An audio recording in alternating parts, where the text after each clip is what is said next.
News first ಆಯೋಜಿಸ್ತಾ ಇರುವ ಕರ್ನಾಟಕದ ಅತಿ ದೊಡ್ಡ ಇವಿ ಎಕ್ಸ್ಪೋ. ವಾಲ್ಮೀಕಿ ಮಹರ್ಷಿಯವರ ಜಾತ್ರೆ ಅಂದ್ರೆ ಜನ ಸೇರೋದು. ಜನ ಸೇರೋದು ಅಂದ್ರೆ ನಾವೆಲ್ಲ ಒಗ್ಗಟ್ಟಾಗಿ ಸಂಘಟಿತರಾಗಿ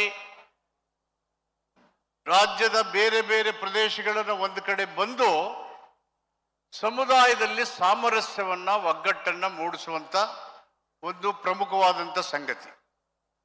ಇದನ್ನು ನಾವು ಪತ್ರಿಕೆ ಮತ್ತು ಮಾಧ್ಯಮಗಳು ಸೆರೆ ಹಿಡಿದು ಇಲ್ಲಿ ಅಷ್ಟು ಜನ ಸೇರಿದ್ರು, ಇಷ್ಟು ಜನ ಸೇರಿದ್ರು, ಎಲ್ಲ ರಾಜಕೀಯದವರು ಬಂದರು, ಇವ್ರು ಈಗ ಮಾತಾಡಿದ್ರು, ಅವ್ರು ಆಗ ಮಾತಾಡಿದಂಥ ವರದಿಯನ್ನು ಕೊಡ್ತಾರೆ. ಆದರೆ ವಸ್ತುಸ್ಥಿತಿ ನಾವು ಮಠಕ್ಕೆ ಬಂದಾಗ ಮುಖ್ಯಮಂತ್ರಿಗಳು ಮತ್ತು ನಮ್ಮ ಎಲ್ಲ ಶಾಸಕರು ಮಂತ್ರಿಗಳೆಲ್ಲ ಪೂಜ್ಯರ ಒಂದು ಆಸ್ಥಾನಕ್ಕೆ ಹೋದ್ವಿ. ಅಲ್ಲಿ ಕೂತು ಒಂದು ಫೋಟೋ ನೋಡ್ತಾ ಇದ್ದೆ ನಾನು.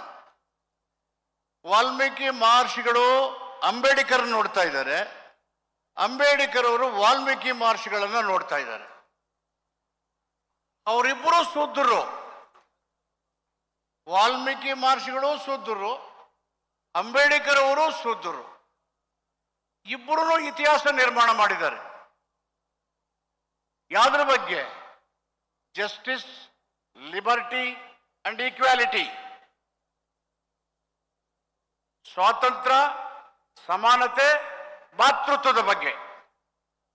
ನಮ್ಮ ಎದುರುಗಡೆ ಪೆರಿಯಾರ್ ಇದ್ದಾರೆ, ರಾಮಸ್ವಾಮಿ ಪೆರಿಯಾರ್ ನಾಯಕರು, ಅವ್ರು ನಮ್ಮವರೇ. ಅಂಬೇಡ್ಕರ್ ಅವರು ಭೇಟಿಯಾಗಿ ಚರ್ಚೆ ಮಾಡಿದ್ರು. ಏನಂತ? ಮೂಢನಂಬಿಕೆ ವಿರುದ್ಧ ಹೋರಾಟ ಮಾಡಬೇಕು. ಮೂಢನಂಬಿಕೆ ಕಲಿಸ್ತಾ ಇರೋರು ಯಾರು? ಇನ್ನು ಮುಂದುವರಿಸ್ತಾ ಇರೋದು ಹೇಗೆ? ನಾವು ದೇಶದಲ್ಲಿ ಅಸ್ತಿತ್ವದಲ್ಲಿರುವ ವರ್ಣಾಶ್ರಮ ಧರ್ಮ,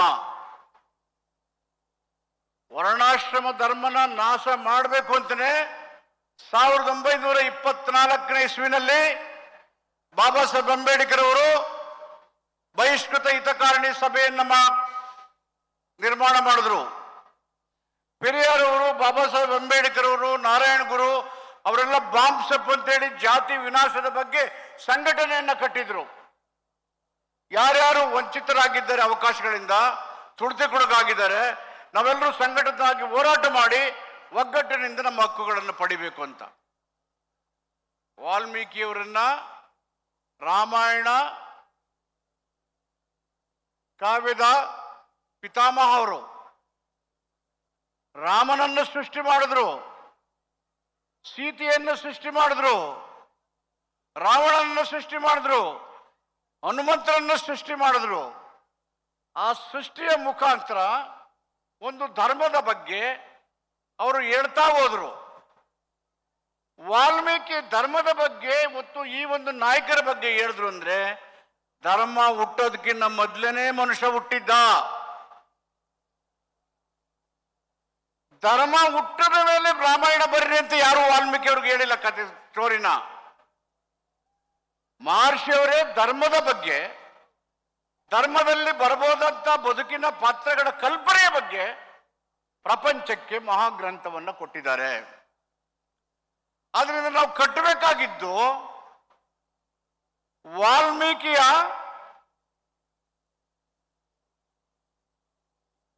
ನಿರ್ಮಾಣವನ್ನ, ವಾಲ್ಮೀಕಿಯ ಮಹರ್ಷಿಯವರ ಕಲ್ಪನೆಗಳ ಸಹಜವಾದಂಥ ಬದುಕಿನ ಸೃಷ್ಟಿಗಳನ್ನ ಅದನ್ನ ಬಿಟ್ಟು ವಾಲ್ಮೀಕಿಯರನ್ನ ಸೈಡಲ್ಲಿ ಇಟ್ಟಿದ್ದಾರೆ. ವಾಲ್ಮೀಕಿಯೇ ಸೃಷ್ಟಿಸಿದಂಥ ರಾಮನನ್ನ ಮುಂದೆ ತರ್ತಾ ಇದ್ದಾರೆ. ಅದಕ್ಕೆ ನಾವೆಲ್ಲರೂ ಕಣ್ಣು ಮುಚ್ಕೊಂಡು ಚಪ್ಪಾಳೆ ಹೊಡಿತಾ ಇದ್ದೀವಿ. ವಾಲ್ಮೀಕಿ ಮಹರ್ಷಿ ಸೃಷ್ಟಿಕರ್ತ. ಯಾರು ಸೃಷ್ಟಿಕರ್ತ? ರಾಮನ್ನು ಸೃಷ್ಟಿ ಮಾಡಿದ್ರು, ರಾವಣನ್ನು ಸೃಷ್ಟಿ ಮಾಡಿದ್ರು, ಸೀತೆನೂ ಮಾಡಿದ್ರು, ದಶರಥನೂ ಮಾಡಿದ್ರು, ಕೈಕೇನೂ ಮಾಡಿದ್ರು, ಕೌಶಲ್ಯ ರಾಜ್ಯವನ್ನು ಸೃಷ್ಟಿ ಮಾಡಿದ್ರು. ಎಲ್ಲ ಅವ್ರು ಹೇಳಿದ ಮೇಲೆ ಇವರೆಲ್ಲ ಮುಂದೆ ಬರ್ತಿರೋ ಮಹರ್ಷಿಗಳು ಹಿಂದೆ ಇದ್ದಾರೆ. ಇದು ನಾವು ಕೂತ್ಕೊಂಡು ಕೇಳ್ಕೊಂಡು ಹೋಗ್ತಾ ಇದ್ವಿ. ಎಲ್ಲಿಯನಕ ಧರ್ಮಾಂಧತೆ, ಮತೀಯತೆ ಇದೆಯೋ ಅವೆಲ್ಲವೂ ನಮ್ಮ ಅಭಿವೃದ್ಧಿಗೆ, ಏಳಿಗೆ ಕಂಟಕವಾಗಿರ್ತಕ್ಕಂಥ ಸಂಗತಿಗಳು. ಅದೇ ಬಾಬಾ ಸಾಹೇಬ್ ಅಂಬೇಡ್ಕರ್ ಹೇಳಿದ್ದು ಎಲಿಮಿನೇಷನ್ ಆಫ್ ಕ್ಯಾಸ್ಟ್, ಜಾತಿ ವಿನಾಶದ ಬಗ್ಗೆ. ಸಿದ್ದರಾಮಯ್ಯನವರು ಯಾಕೆ ಇಷ್ಟು ಕಷ್ಟಪಟ್ಟು ಎಲ್ಲ ಅಹಿಂದಗಳನ್ನು ಸಂಘಟನೆ ಮಾಡಿ ಅವ್ರ ಜೊತೆಲಿ ನನಗೆ ಸತೀಶ್ ಜಾರಕಿಹೊಳಿ ಅವರಿಗೆ ನಮ್ಮಲ್ಲಿ ಕೂತರ ಸ್ನೇಹಿತರೆಲ್ಲ ಕರ್ಕೊಂಡು ಬನ್ನಿ ಎಲ್ಲ ಸಂಘಟನೆ ಮಾಡೋಣ ಅಂತ ಹೇಳ್ಬೇಕು? ವಾಲ್ಮೀಕಿ ಅವರು ಹೇಳಿದ್ದಾರೆ, ಧರ್ಮ ಅಂದ್ರೆ ಏನು? ನಮ್ಮ ಬದುಕಿಗೆ ಪ್ರೇರಣವಾಗಿರ್ತಕ್ಕಂಥ ಆಚಾರ ವಿಚಾರಗಳ ಸಂಗತಿಗಳು. ಧರ್ಮವೇ ಶ್ರೇಷ್ಠ ಅಲ್ಲ, ಮನುಷ್ಯನ ಶ್ರೇಷ್ಠತೆಗೆ ಇರ್ತಕ್ಕಂಥದ್ದು ಧರ್ಮ. ಮನುಷ್ಯನ ಶ್ರೇಷ್ಠತೆಗೆ ಇರ್ತಕ್ಕಂಥ ಧರ್ಮ. ನಮ್ಮ ಸಾಂಸ್ಕೃತಿಕ ನಡೆಗಳೇ ಧರ್ಮ. ನಮ್ಮ ಬದುಕು, ನಮ್ಮ ಆಚಾರ, ನಮ್ಮ ವಿಚಾರ, ನಮ್ಮ ಬಟ್ಟೆ ಬರಿ, ನಮ್ಮ ಆಹಾರ ಪದ್ಧತಿಗಳು, ಜೀವನ ಕ್ರಮಗಳು ಇವೇ ಧರ್ಮ. ಇದನ್ನ ಗೌರವಿಸುವಂತ ಪ್ರವೃತ್ತಿ ಆಗಬೇಕು. ಪ್ರಕೃತಿಯ ಬಗ್ಗೆ ಹೇಳಿದ್ದಾರೆ, ವ್ಯವಸಾಯದ ಬಗ್ಗೆ ಹೇಳಿದ್ದಾರೆ, ಮಹಿಳೆಯ ಘನತೆ ಗೌರವದ ಬಗ್ಗೆ ಹೇಳಿದ್ದಾರೆ, ರಾಜ್ಯ ಆಡಳಿತದ ಧರ್ಮದ ಬಗ್ಗೆ ಹೇಳಿದ್ದಾರೆ, ಮತ್ತು ವಿರೋಧಿಗಳ ದಮನವನ್ನು ಹೇಳಿದ್ದಾರೆ, ಸುಖಿ ರಾಜ್ಯದ ಪರಿಕಲ್ಪನೆಗಳನ್ನು ಕೊಟ್ಟಿದ್ದಾರೆ. ಇವೆಲ್ಲವನ್ನ ಸಂವಿಧಾನದಲ್ಲಿ ವಾಲ್ಮೀಕಿ ಮಹರ್ಷಿಗಳು, ಅಂಬೇಡ್ಕರ್ ಅವರು ಪರಸ್ಪರ ಭೇಟಿ ಆಗದೆ ಇದ್ರೂ ಅವರ ವೈಚಾರಿಕ ಅಲೆಗಳು ಒಂದೇ ರೀತಿ ಇದ್ದಾವೆ. ನಮ್ಮನ್ನ ಒಗ್ಗಟ್ಟಾಗಿ ಮಾಡಿ ಅಭಿವೃದ್ಧಿ ಮಾಡಲಿಕ್ಕೆ, ಸಮಾಜದ ಸೃಷ್ಟಿ ಮಾಡೋದಕ್ಕೆ, ವೈಚಾರಿಕ ನೆಲೆಗಟ್ಟಿನಲ್ಲಿ ವೈಜ್ಞಾನಿಕ ಬದುಕನ್ನು ಕಟ್ಟಿಕೊಳ್ಳಲಿಕ್ಕೆ ಅವರು ನಮಗೆ ಪ್ರೇರಣಾ ಶಕ್ತಿಯಾಗಿದ್ದಾರೆ. ಈ ಎಲ್ಲ ಸಂಗತಿಗಳನ್ನ ಆಡಳಿತದಲ್ಲಿ ಜಾರಿ ಮಾಡಲಿಕ್ಕೆ ಕಳೆದ 40 ವರ್ಷಗಳಿಂದ ತಾನು ನಂಬಿದ ಸಿದ್ಧಾಂತ ಮತ್ತು ರಾಜಕೀಯ ತತ್ವದಲ್ಲಿ ಯಾರ ಜೊತೆಯಲ್ಲೂ ರಾಜಿ ಆಗ್ದೇನೆ ಮುಖ್ಯಮಂತ್ರಿ ಸಿದ್ದರಾಮಯ್ಯನವರು ಚಳುವಳಿ ಮತ್ತು ಹೋರಾಟಗಳ ಮೂಲಕ ಈ ಜನರಿಗೆ ಶಕ್ತಿಯನ್ನ ತುಂಬಲಿಕ್ಕೆ, ಸಂವಿಧಾನಬದ್ಧ ಹಕ್ಕುಗಳನ್ನು ಒದಗಿಸಲಿಕ್ಕೆ ನಿರಂತರವಾದಂಥ ಹೋರಾಟಗಳನ್ನು ಮಾಡ್ತಾನೆ ಬಂದಿದ್ದಾರೆ. ಇಲ್ಲೇ ದಾವಣಗೆರೆಯಲ್ಲಿ ನಡೀತು ಜಾತ್ರೆ. ಅದ್ದೂರಿಯಾಗಿ ರಾಷ್ಟ್ರದ ಮೂಲೆ ಮೂಲೆಗಳಿಂದ ನೀವೆಲ್ಲ ಬಂದಿದ್ರಿ.